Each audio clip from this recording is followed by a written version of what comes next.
겨울 햇살이 내려앉은 다도해.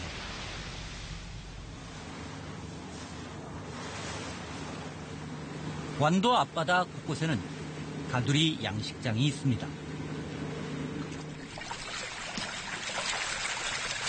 그물을 조금 들어올리자 송어떼가 펄떡입니다.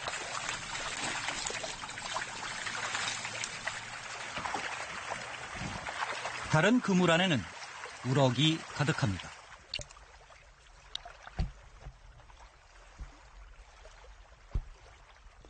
올 가을까지 키우면 출하를 해도 될 크기라고 합니다. 우럭 같은 경우, 조피볼락 같은 경우는 저희가 2년 정도 키워가지고 500g 선에서 판매하는 게 가장 타당성이 많다고 생각하고 있습니다. 양식장 안에서는 채산성 때문에 물고기를 더 크게 키우기 어렵습니다. 먹이를 구하기도 힘들고 다른 큰 물고기에 잡아먹히는 거친 환경일 수도 있지만 커다란 대어가 자라는 곳은 드넓은 바다입니다.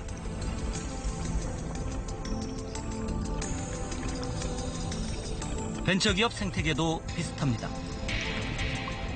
벤처라는 이름 그대로 많이 도전하고 많이 실패하면서 커다란 기업이 나오는 게 벤처 생태계라는 겁니다.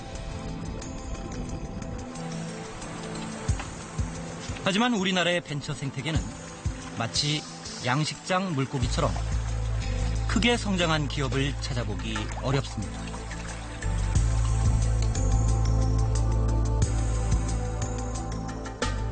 우리가 지금 세계 최고의 벤처기업들이 나오던 그 생태계를 지금은 나오지 않는 생태계를 만들어버린 거예요. 다산다사의 벤처의 정신을 우리는 망각해버린 거죠.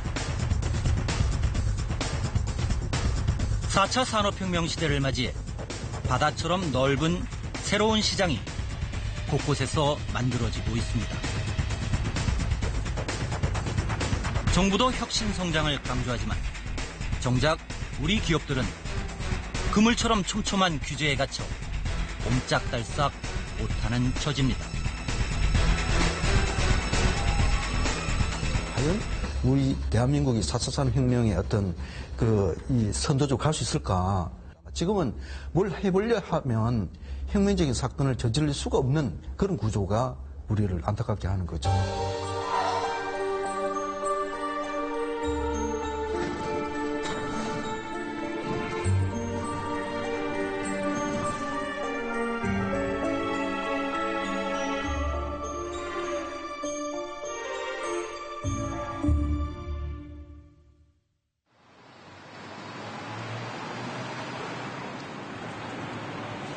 해마다 1월 초에 미국 라스베가스에서는 세계 최대 규모의 소비자 가전 전시회가 열립니다.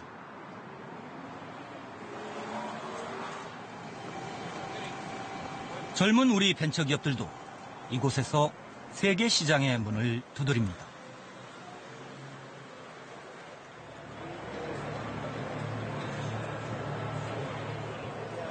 이 업체가 들고 나온 제품은 허리띠입니다.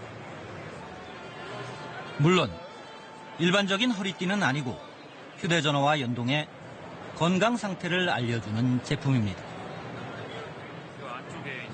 허리띠 버클 안에 측정을 위한 감지기가 들어있고 배터리는 한번 충전하면 2달 정도 쓸 수 있다고 합니다. 프랑스 명품업체와 제휴해 디자인에도 신경을 썼습니다. 미국 시장 판매 가격은 25만 원 정도로 잡고 있는데 기존에 어떤 제품이었는지 많은 관심이 쏠렸습니다.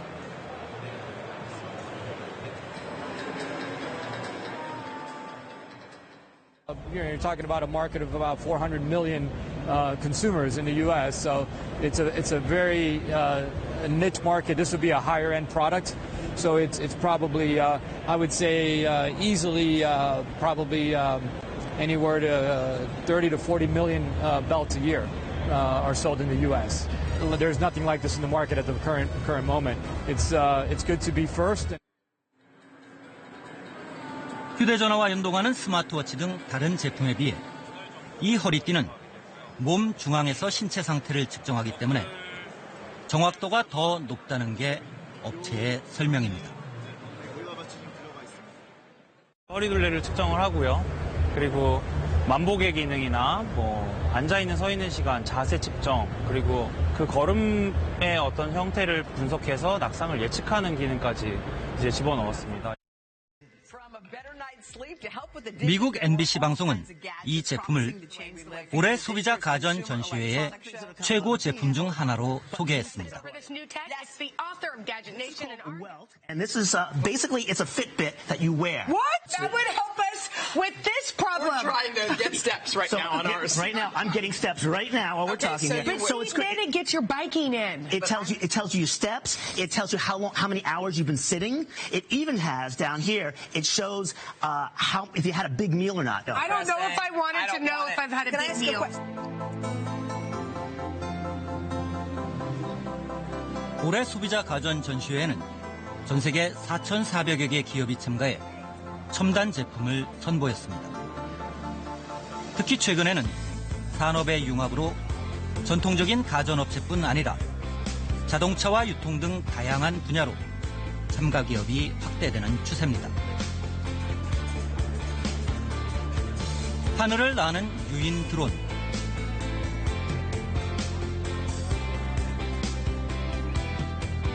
인공지능으로 주행하는 자동차,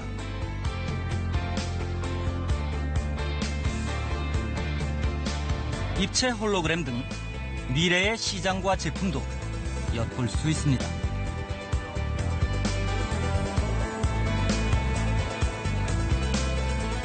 Spinning at such a rate, your eye doesn't see the ray spinning. It basically just sees the light emitted by the LEDs on the rays. So you basically see a holographic image basically in front of your eyes, basically floating. It looks like it's floating in midair.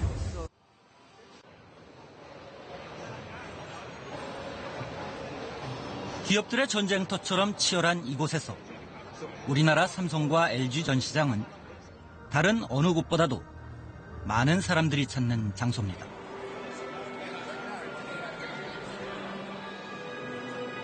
특히 올해는 두루마리처럼 동그랗게 말렸다가 펴지는 OLED TV가 보는 사람들의 감탄을 자아냈습니다. I'm already sold. The minute I saw it, I was sold. For sure, definitely. It's the technology, like I said, is just one of those things that like you don't see every day. You know, it's with the look at all those awards that it's won. I mean, it shows for itself. 자연스럽게 휘어지는 OLED 화면 기술은 사각형 판자 같았던 지금까지의 텔레비전과 다른 다양한 형태로의 진화를 예고하고 있습니다. 앞으로도 다양한 형태의 변화를 가능하게 할 것 같습니다. 위에서 말려 내려오는 TV라든지 또 완전히 또 다른 형태로 사라질 수 있는 TV, 또 투명한 TV, 여러 가지 새로운 혁신들을 보여줄 수 있을 거로 기대하고 있습니다. 올해 소비자 가전 전시회에는 18만 명 넘는 관람객이 몰렸습니다.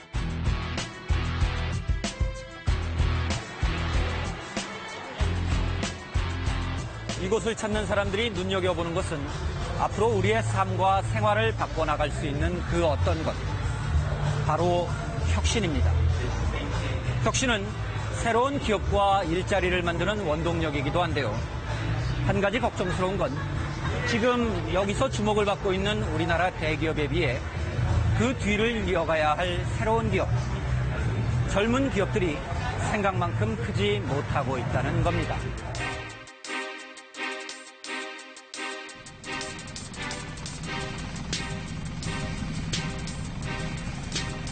외환위기 이후 2000년대 초반까지 우리나라는 벤처 붐을 맞이했습니다.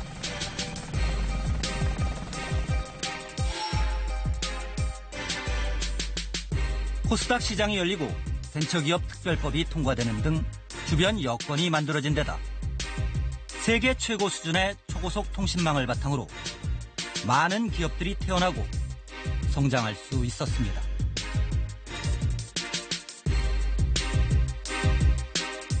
97년부터 시작해서 2000년까지 질풍노도 같이 발전합니다. 불과 500개밖에 안 되던 벤처기업들이 2000년도가 되니까 10,000개에 육박하게 돼요. 전 세계에 이건 기록입니다.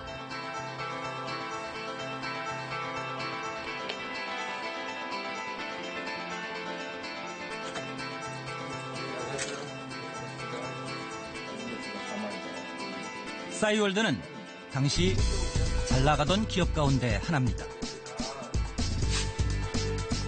자신의 사진과 글로 꾸미는 미니홈피가 폭발적인 인기를 끌면서 한때 가입자 수가 2,500만 명에 달했습니다.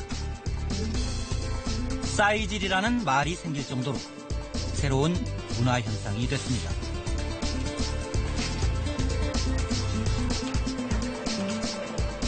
예전 같으면 집에 찾아가야 이제 앨범 같은 걸 볼 수 있는데 온라인에서 이제 앨범을 보여주고 거기에 대한 이야기를 나눌 수 있고 하는 거가 가치가 높았고 거기다 이제 폭발적으로 성장한 거는 2000년 초에 있었던 디지털 카메라 보급.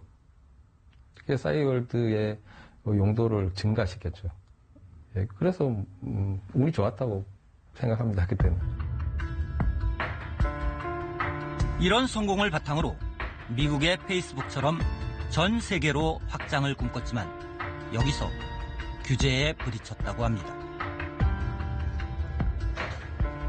페이스북은 이메일만 있으면 누구나 회원가입이 가능하지만 한국의 법 때문에 싸이월드는 외국인 등록이 힘들었던 겁니다. 주민등록번호를 등록해야 회원가입을 할 수 있었어요. 한국의 법이. 그러다 보니까 이제 일본에서 한국 사이트에 가입하려면 외국인 등록번호라도 등록해야 돼요. 그러니까 그걸 등록하면서까지 회원가입할 글로벌 유저는 없겠죠. 그래서 이제 분리해서 운영한 겁니다. 근데 그게 지금 생각하면 그게 제일 큰 패착이 아니었나 그렇게 생각해요. 미국과 일본, 중국 등 진출하는 나라마다 따로따로 서버를 구축하다 보니 서로 연결이 되지 않아 경쟁력이 떨어졌습니다. 싸이월드 재팬, 싸이월드 차이나, 싸이월드 USA 독립적으로 시작했다는 거죠. 그러니까 고객이 한 명부터 다시 시작되는 거예요. 그러다 보니까 네트워크 효과가 이렇게 네트워크 이펙트가 없죠. 대표적으로 일본에서 이제 네티즌이 들어와서 말하기를 왜 배용준이는 없냐? 아, 배용준은 미니홈피 때문에 내가 들어왔는데 배용준이는 어디 있냐? 여기에 자금 문제까지 겹치면서 결국 다른 기업에게 사업을 넘겨야 했습니다.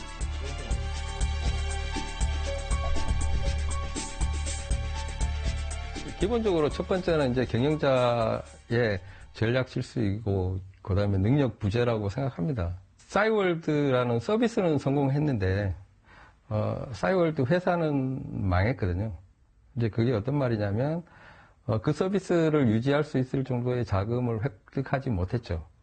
그래서 이제 그 서비스를 이제 입양 보낸 거죠. 많은 기대를 받던 한 기업이 성장하지 못하고 주저앉은 것보다 더 크고 심각한 문제는 그 기업의 발목을 잡은 환경이 지금도 여전하거나 더 나빠졌다는 데 있습니다.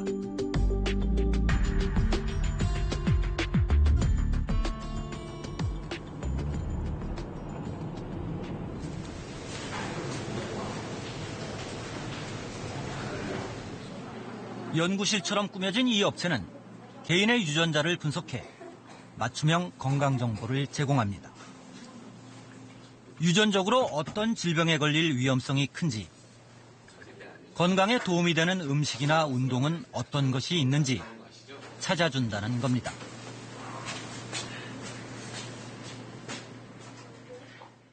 사람의 몸속에는 100조 개 정도 세포가 있고 그 세포 속에서는 이제 DNA가 구성이 되어 있죠. 그런데 이제 이 DNA 구성에는 약 31억 쌍의 염기서열로 또 구성이 되어 있어요. 그 사람의 질병이라든지 또는 신체적인 특성, 약물 반응 이런 모든 정보가 들어가 있죠. 세계 유전체 분석 시장은 2020년에 20조 원 규모로 빠르게 성장할 것으로 전망됩니다. 이 때문에 각 나라 기업들이 시장 선점을 위해 경쟁하고 있는데 우리나라는 이 분야에서 특히 규제가 강하다고 합니다. 소비자가 병원을 거치지 않고 직접 검사업체에 의뢰하는 이른바 DTC 유전자 검사의 경우 외국에서는 3,400가지 항목을 검사할 수 있다고 합니다.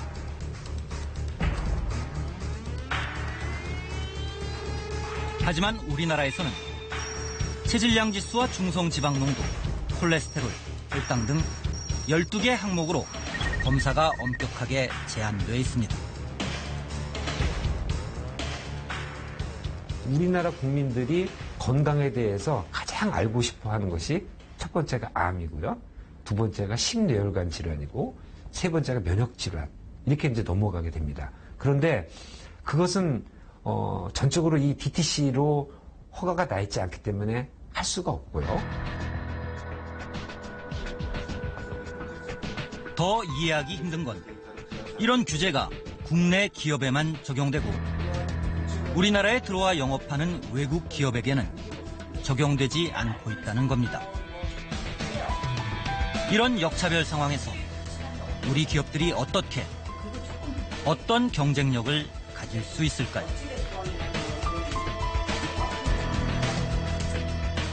그게 아주 답답한 현실입니다. 최근 몇 년 전부터 미국의 굵직한 이런 유전자 검사 회사, 그리고 일본의 아주 큰 회사들, 그리고 호주의 회사들, 심지어는 영국 회사들도 들어와서 영업을 하고 있습니다. 그런데 해외에 있는 기업들이 국내에서 이 유전자 검사 사업을 할 때는 어떠한 제재도 받지 않습니다.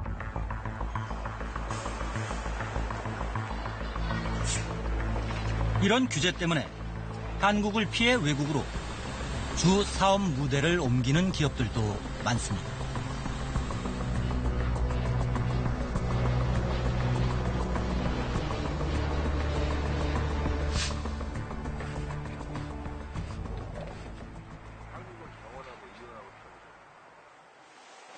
중국 베이징의 한 피부 미용 전문 병원입니다.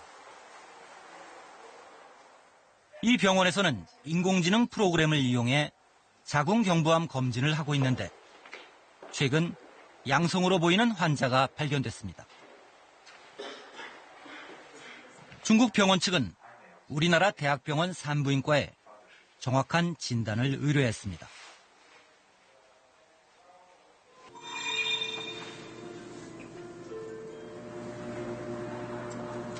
우리나라 대학병원에서 산부인과 전문의가 중국 서버에 접속해 자료를 검토하는 동안 베이징에 있는 환자는 초조하게 결과를 기다립니다. 우리나라 전문의는 인공지능 검진 결과대로 암으로 의심된다는 소견서를 중국으로 보냈습니다. 인공지능 검진은 속도가 아주 빠르고 정확도도 70%가 넘는다는 게 병원 측의 설명입니다. 宫颈癌的筛查，现在好多三甲医院都在搞，但是筛查的过程呢比较冗长，特别诊疗过程比较复杂。通过这款设备，可以早期的发现，特别是速度快，后期呢可以做这个病理性的金指标的检查。 이 중국 병원에서 사용한 인공지능 초기 검진 프로그램은 우리나라 벤처기업이 만들었습니다. 우리나라가 중국에 비해 의료기술과 정보통신기술이 모두 앞서고 있지만 한국에서는 규제 때문에 인공지능 검진 프로그램이 상용화되지 않고 있습니다. 업체 대표는 그래서 어쩔 수 없이 중국에서 사업을 시작했다고 말합니다. 한국은 인공지능 기반의 의료 ICT 사업을 하기에는 규제가 아직 많습니다. 우선 KFDA 인증을 받는 데 1년 이상 걸리고요. 그 이후에도 신의료기술 평가 인증에서도 400일 이상 소요가 되고 있습니다.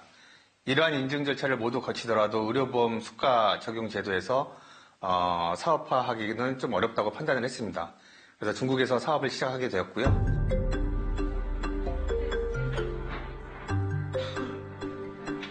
중국은 규제가 적은 데다 4차 산업혁명과 관련된 컴퓨터 프로그램 인력이 많아서 창업 열기가 아주 뜨겁습니다.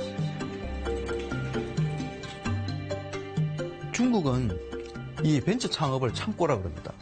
그런데 이 창고가 정말 많이 창업을 하는 거예요. 부러울 정도만큼. 그런데 어느 정도냐면은 가장 최근에 하루에 16,000개씩 창업을 합니다. 지금 우리나라가 그 현존하는 벤처 기업 수가 약 36,000개 정도 됩니다. 근데 우리는 중국에 비해서 3일치도 안 되는 거예요. 그런데 그럼 그들은 왜 되고 우리는 안 될까? 인구가 많으니까 가능하고 우리는 인구가 작아서 안 되는 것인가? 인구? 그렇게 많지 않아요. 우리나라에 비해서 겨우 25배밖에 많지 않아요.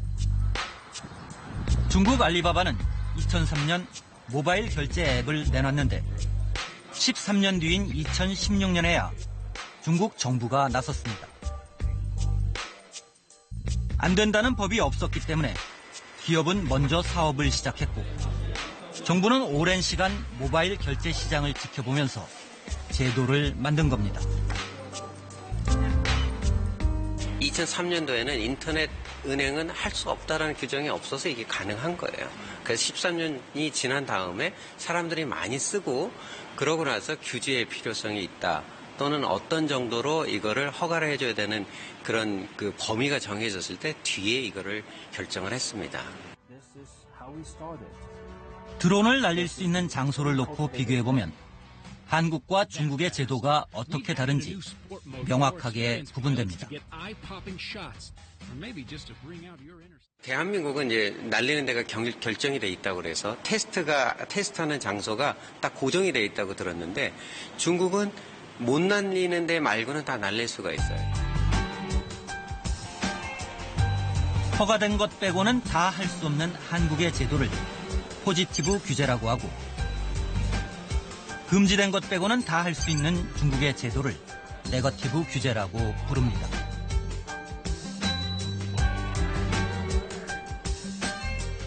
포지티브 규제는 원칙적 금지 규제입니다. 네거티브 규제는 원칙적 허용 규제입니다. 안타깝게도 우리나라의 법률은 모두 원칙적 금지 규제로 이루어져 있습니다.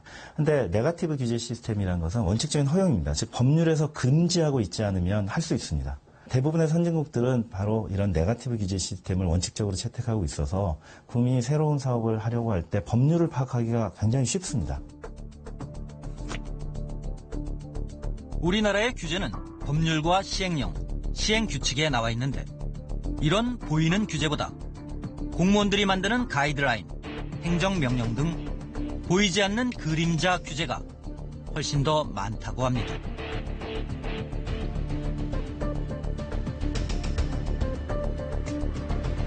결국 관련 부처에서 허가해주기 전까지는 어떤 새로운 사업이 가능한 건지 아니면 불가능한 건지 알기 어렵다는 겁니다. 포지티브 규제 시스템을 갖고 있는 우리나라에서는 새로운 사업을 하려고 할 때 기존 법률에서 허용하고 있는지를 찾아야 됩니다. 그리고 허용하고 있는 부분이 있다면 반드시 인허가 제도로 이루어져 있을 가능성이 높아서 관련 부처에 가서 허가를 받아야 됩니다. 이런 문제 해결을 위해 정부에서는 올 들어 규제 샌드박스를 추진하고 있습니다. 어린이들이 마음껏 뛰노는 놀이터 모래밭처럼 규제 샌드박스에 선정된 업종은 일정 기간 규제 없이 사업하도록 하겠다는 겁니다.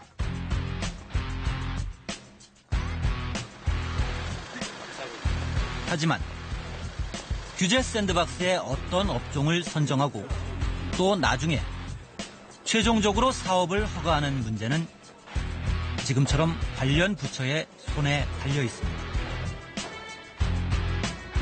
규제 샌드박스를 얘기한다면 네거티브 규제 형태예요. 이 샌드박스 안에서는 너희들 하고 싶은 대로 해라. 샌드박스니까 네거티브죠. 그렇지만 규제 샌드박스를 허가하는 건 포지티브입니다. 그래서 지금 이 허가하는 포지티브 시스템이 얼마나 유연하게 작동하느냐가 문제인 거죠. 지난 2017년 전 세계에서 가장 투자를 많이 받은 벤처기업 100곳을 분석한 결과를 보면 우리나라 규제의 여파가 얼마나 심각한지 드러납니다. 100개 기업이 투자받은 돈은 1160억 달러, 우리 돈 130조 원에 달했는데 미국 업체가 56개, 중국 업체도 24개나 됐지만 한국 기업은 하나도 없었습니다. 더구나 100개 기업 가운데 규제 때문에 우리나라에 설립이 불가능하거나 정상적인 활동이 어려운 기업이 57개나 됐습니다. 이 결과가 의미하는 것은요, 앞으로 우리나라는 미래 시대를 이끌 새로운 기업들의 출현이 원천적으로 불가능에 가깝다는 결과가 됩니다. 더 심각한 문제는 국내 기업은 규제로 묶어놓고 외국 기업이 국내로 진출하면 속수무책인 경우도 많다는 겁니다. 국내 규제 위에서 국내 규제와 상관없이 국내 사용자들을 모두 빨아들여서 훨씬 재미있는 융합 서비스를 만들어내고 있는 것이죠. 대표적으로 넷플릭스 그리고 유튜브를 말씀드릴 수 있습니다. 정보통신기술이 융합하는 4차 산업혁명 속에서 세계가 빠르게 변하고 있는데 우리는 과거의 쇄국 정책처럼 각종 규제에 발이 묶여 뒤처지고 있다는 우려도 커지고 있습니다. 4차 산업혁명은 뭐로 융합하느냐? 데이터로 융합하는 거예요. 그런데 이 데이터를 활용 못하게 합니다. 이런 상황에서 4차 산업혁명을 가는 길이 다 막혀 있습니다. 19세기의 쇄국 정책은 오프라인 땅에 대한 쇄국이었잖아요. 오프라인 세계의 쇄국 정책이었고 지금은 온라인 세계의 쇄국 정책입니다. 제가 사람들한테 물어봤어요. 4차 산업혁명은 기술혁명입니까? 제도혁명입니까? 99%가 제도혁명이라고 얘기합니다. 근데 우리 대한민국에서는 그걸 자꾸 기술혁명으로 착각을 해요. 하나, 둘, 셋!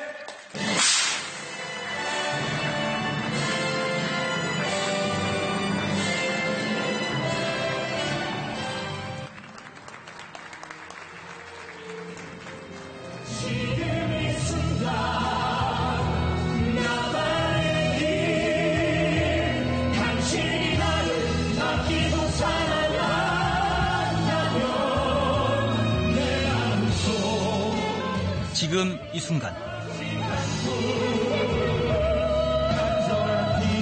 켜켜이 쌓인 규제를 푸는 일은 벤처업계의 간절한 기원으로 남아있습니다.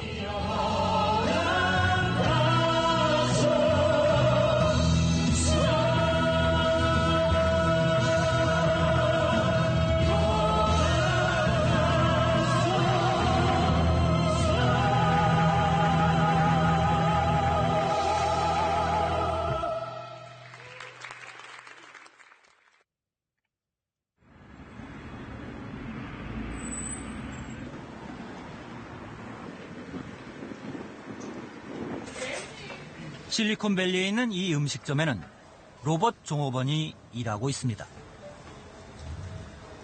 인공지능을 이용해 식당 동선을 학습하고 사람과 장애물을 피해서 지정된 탁자까지 음식을 나릅니다. Hello. Hello. Please take your food. Well, it was kind of fun to do, I will say that. I hope it didn't put a waiter out of employment, but it was fast and efficient, I guess.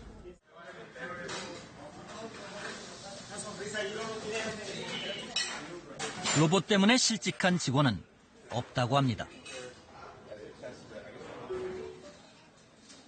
로봇이 일을 돕기 때문에 종업원은 손님들에게 더 많은 신경을 쓸 수 있습니다. I explained to them once I got to know what Penny was, is that it's going to be something that assists us to help the customers to get better service or quicker deliveries to them too.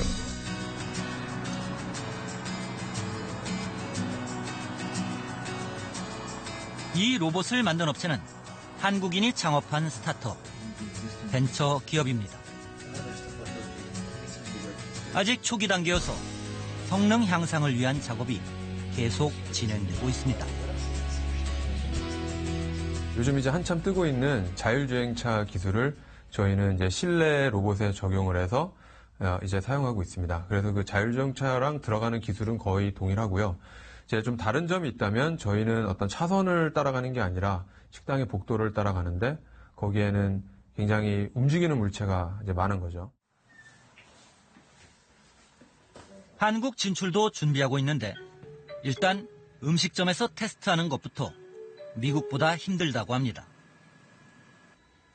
미국에서는 식당으로부터 돈을 받고 로봇 테스트 작업을 하고 있는데 한국에서는 그러기 위해서는 정부 인증을 통과해야 합니다. 이제 저희가 로봇을 만들다 보니까 이제 안전 문제도 있고 특히 이제 뭐 전파 안전법, 전환법에 이제 그 걸리는 문제들이 있는데 미국은 이제 비슷한 규정이 있는데 이제 스타트업 같이 이렇게 한두 대씩 시장에 나가서 테스트를 하고 하는 데는 특별히 어떤 규제가 없습니다.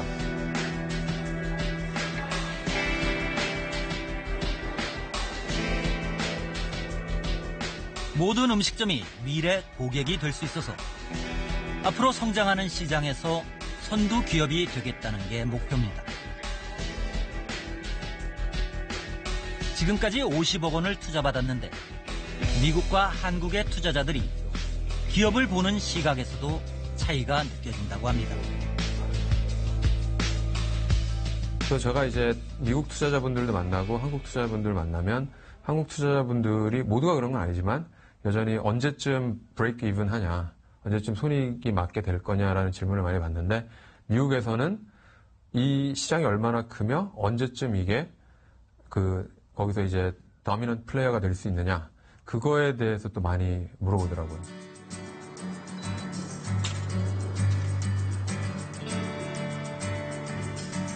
한국에서 창업했다가 미국으로 본사를 옮긴 이 회사는 모바일 앱이나 웹사이트에 실시간 메시징 기능을 제공하고 있습니다. 미국 프로농구협회 NBA 웹사이트의 채팅창도 이 업체 기술로 만들었습니다. NBA도 지금 굉장히 미국에서 인기 있는 스포츠잖아요. 그래서 이제 여기도 경기를 틀어주면서 사용자들이 응원을 한다거나 이런 것들을 하고 있고.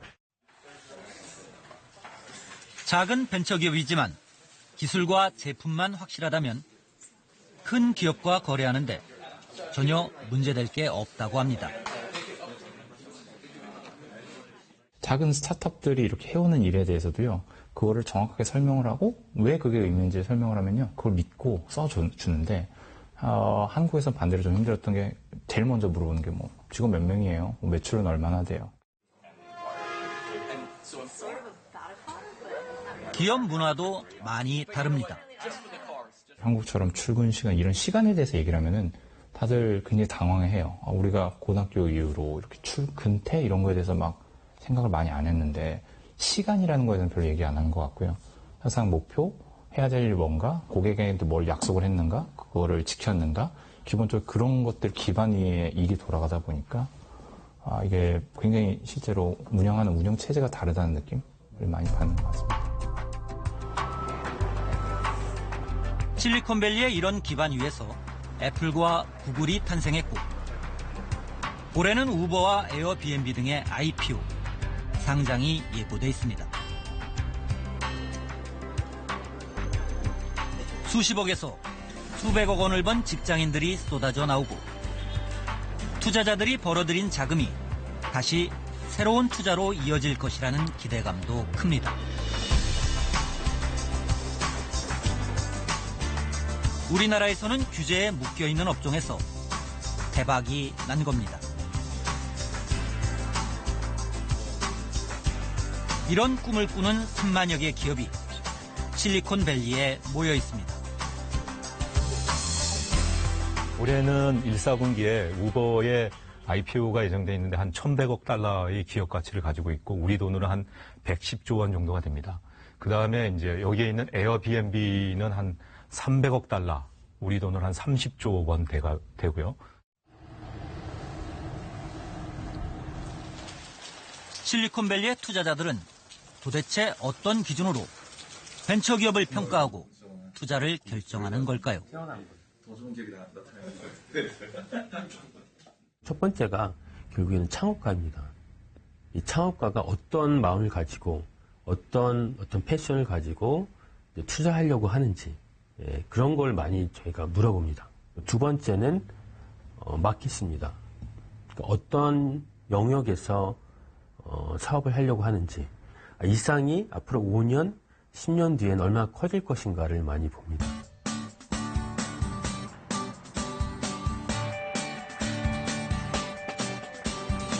버클리 대학교는 스탠포드 대학교와 함께 실리콘밸리의 인재를 공급하는 두 축입니다.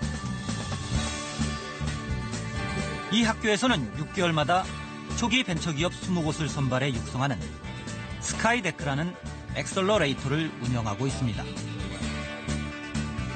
선발된 기업에게는 10만 달러, 약 1억 원을 지원하고 500건 넘는 투자자들에게 제품을 소개할 수 있는 기회를 제공합니다.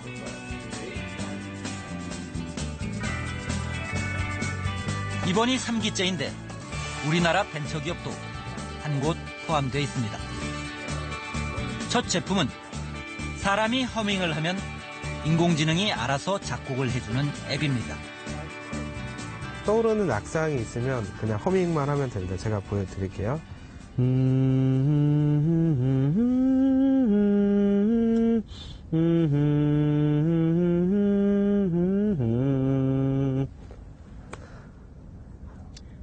그리고 나서 제가 원하는 장르를 고르면 되고 chill out 한번 골라보겠습니다.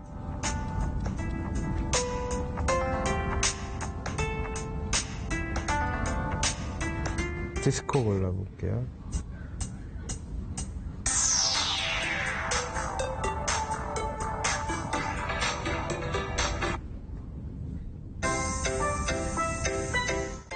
제가 방금 한 허밍을 기반으로 AI가 거기에 어울리는 반주를 다 붙여준 건데 제가 방금 했던 허밍이 악보로 이렇게 다 변환이 되었고요. 그런데 스카이데크 측에서는 이 제품이 흥미롭기는 하지만 누구에게 얼마나 팔 수 있냐며 의문을 제기했습니다. It's a very common mistake for a lot of founders to focus on a problem that they care a lot about, appreciate it, and they know someone who really appreciates it. But we challenge them to think about the size of the market. 큰 시장을 보고 더 큰 그림을 그리라는 겁니다. Because venture capital is not like most other investments. Venture capital is all about building a billion-dollar company. And that means having a company that can create revenues in the hundreds of millions of dollars every single year. 그래서 다시 찾은 게 인공지능을 이용해 영상에 적합한 배경음악을 만들어주는 서비스입니다.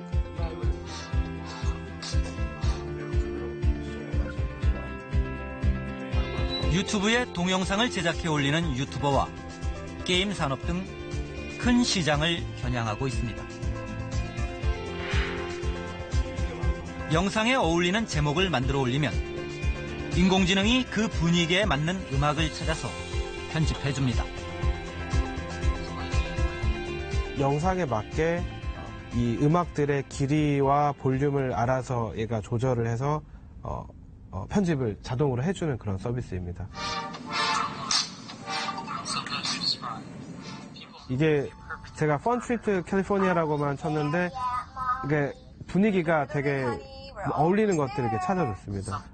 음악은 신경 쓰지 않아도 저희가 뭐 저작권 이슈라던가 가장 어울리는 음악을 찾는 데 들이는 시간이라던가 이런 것들을 그러니까 비디오 제작자들에게 편리함을 제공하는 그런 서비스거든요.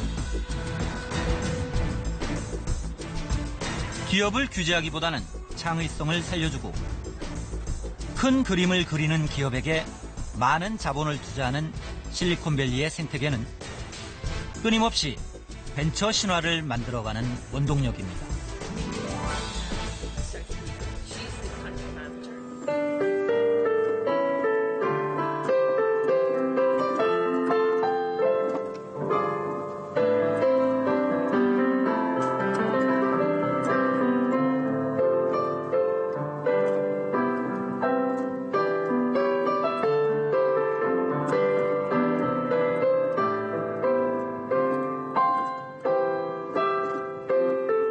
실리콘밸리와 같을 수는 없어도 우리 나름의 벤처 생태계를 만드는 건 그래서 더 시급한 과제입니다.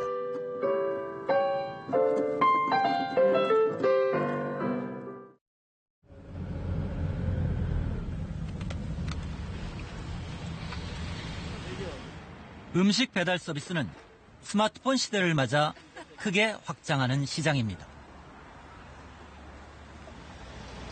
예전에는 동네 음식점에서만 음식을 시켜 먹는 게 가능했지만 요즘엔 배달 앱을 통해 케이크와 음료까지도 주문할 수 있습니다. 거의 맥주 만들어 안 가시나 봐요. 팥빙수도 우리 민족이었어. 우럭회도 우리 민족이었어.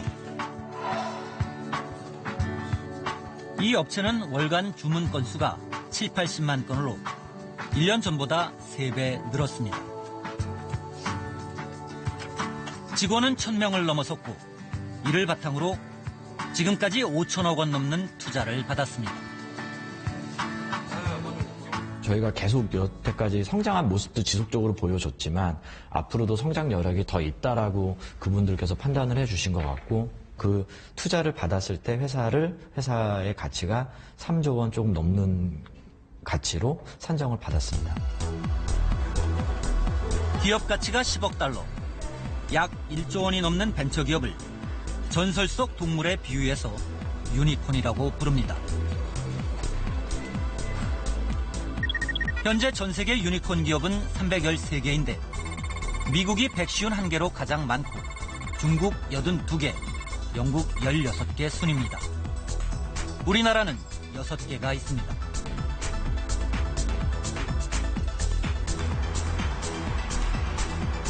그런데 우리나라 유니콘 기업들이 성장한 과정을 보면 대한민국 벤처 생태계에 끊어진 고리가 드러납니다. 유니콘 기업 평가받는 회사들도 보면 다 외국 자본이 들어온 거예요. 외국 자본이 들어와서 유니콘 기업 만들어진 거지 국내 자본이 뭔가는 그 기업을 미래 가치를 높게 평가해가지고 높은 주가 평가를 해서 유니콘 기업 된 사례가 없는 거죠. 벤처기업이 크기 위해서는 물론 외국 투자 자금도 더 많이 유치해야 합니다. 하지만 우리나라 내부에서 유니콘 기업을 키울 만한 투자가 이루어지지 않고 있다는 건 그만큼 성장의 기회를 찾기 어렵다는 말이 됩니다.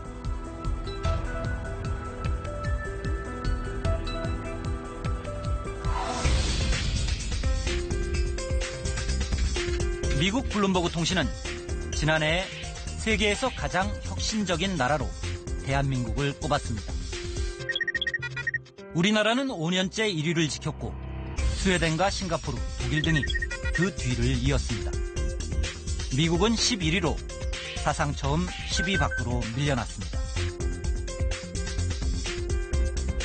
블룸버그 통신은 이 순위표를 다시 세계경제 포럼이 발표한 2017년 국가 경쟁력 지수와 비교하며 차이점을 지적했습니다.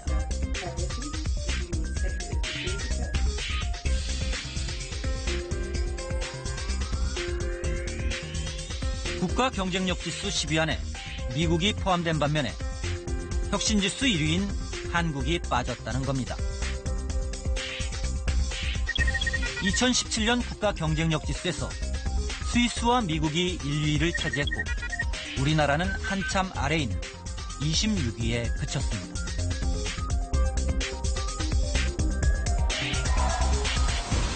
도대체 왜 이런 걸까요? 두 자료를 보면 우리나라는 혁신지수는 높은데 그것이 국가 경쟁력으로 이어지지 않고 있다는 결론이 나옵니다. 혁신이 경쟁력과 성장으로 이어지지 못하도록 막고 있는 건 도대체 뭘까요?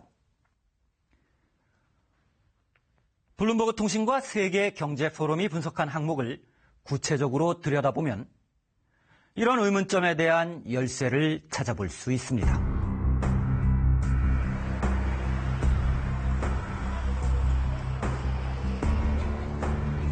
블룸버그 통신은 그 나라의 인력 수준과 투자 등에 중점을 두고 혁신 지수를 분석했습니다.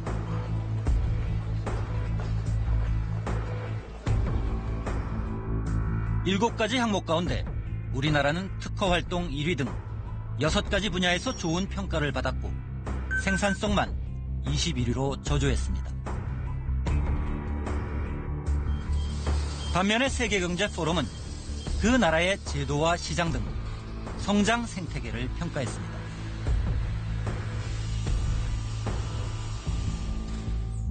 열두 가지 항목 가운데 우리나라는 거시경제와 인프라에서 10위 안에 들었지만 제도와 노동시장, 금융시장이 각각 58위와 73위, 74위로 극히 낮게 평가됐습니다.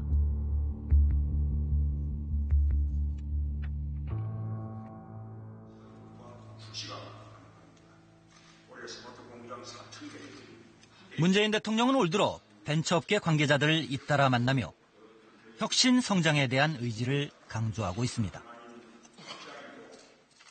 가치를 창조하는 선도형 경제로 도약하기 위해서는 신기술, 신산업을 육성해야 하는데 혁신적 창업과 혁신적 중소기업이 그 주역입니다. 이런 혁신을 위해서는 제도적 측면에서 강력한 규제 개혁이 필요합니다. 하지만 역대 정부도 모두 규제를 없애겠다고 했지만 규제는 오히려 증가했습니다. 왜 이런 일이 생기고 있는가 놓고 보면은 규제를 통해서 혜택을 보는 집단과 불이익을 보는 집단이 있습니다. 양 집단의 세력 다툼에서 이익을 보는 집단이 훨씬 강합니다. 여기에 공무원들이 여기 이익을 보는 집단이고 국회의원도 이익을 보는 집단이고 대부분의 경우 그렇습니다. 현 정부가 추진하는 정책도 벤처를 옥죄는 규제는 아닌지 다시 돌아볼 필요가 있습니다. 초기 창업가들이 가지고 있는 경쟁력이 뭐가 있겠어요? 자본이겠습니까? 시장에 대한 그 경력이겠습니까? 오직 열정 하나일 겁니다, 아마. 그 열정이라는 것은 시간을 표시가 될 수 있는데, 그러면 하루에 10시간 정도, 그리고 토요일을 쉬고, 일요일도 쉬고, 빨간 날 쉬고, 이렇게 돼가지고, 어떻게 그 열정을 표시할 수 있겠어요? 그 적어도 이거는 주 52시간은 적어도 소프트 분야나 이 벤처 쪽에는 그냥 제도 자체가 없어야만 될 것 같고요. 성장을 위해서는 돈이 도는 생태계가 조성돼야 합니다. 상장이나 M&A가 활발해지고 여기서 돈을 벌 수 있어야 돈을 벌고 싶은 더 많은 돈이 투자 자금으로 바뀔 수 있다는 겁니다. 창업가가 아이디어는 낼 수 있어요. 근데 그게 실행하려면, 혁신의 아이디어가 실행이 되려면 오랫동안 투자해주는 이기적 자본이 있어야 되거든요. 한국도 자본주의잖아요. 시장 자본주의. 그리고 성공하고 돈을 번 기업인들이 당당하게 자기 경험을 나눌 수 있는 사회를 만들어야 합니다. 스타트업이 성공하면 일단 성공한 창업자는 주로 다 숨어버립니다. 창업자들이 이제 성공하면은 이제 더 나와서 이 사람들 좀 더 존경하고 그리고 이 사람들이 나와서 다른 사람이 좀 알려주는 그러니까 자기 늦게 성공했고 이런 걸 더 해야 된다는 그런 문화가 저는 이제 우리나라 기본적으로 좀 바뀌어야 된다고 생각이 됩니다.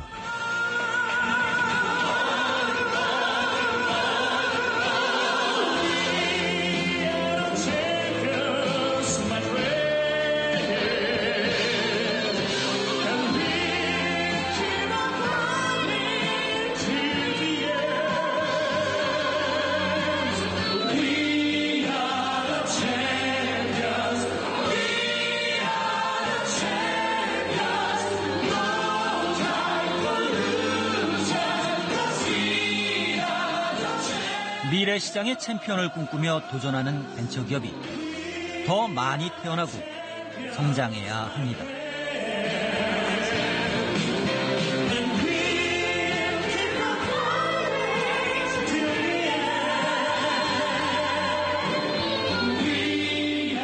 지금 대한민국에 제일 필요한 건 기업가 정신이라고 생각합니다.